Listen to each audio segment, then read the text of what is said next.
आपल्याला दोष द्यायचा असेल तर ईव्हीएम हॅक केलं जातं हे सिद्ध करून दाखवा। बघा, अमित ठाकरे हे त्या पक्षाचे नेते आहेत. त्यांच्या पक्षाचे जे प्रमुख आहेत राज ठाकरे त्यांचे चिरंजीव आहेत, ते निवडणूक हरले दादरला. आणि त्यांनी एक ते तरुण नेते आहेत, त्यांची एक विचारधारा आहे.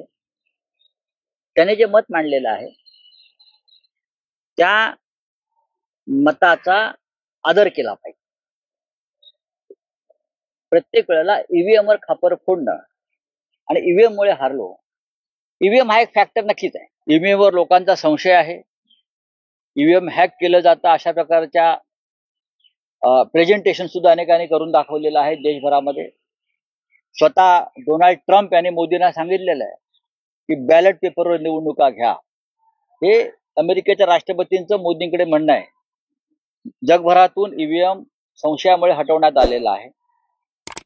ईव्हीएम महाराष्ट्रात कशा पद्धतीनं चालवलं गेलं हे आम्हाला माहिती. तरीही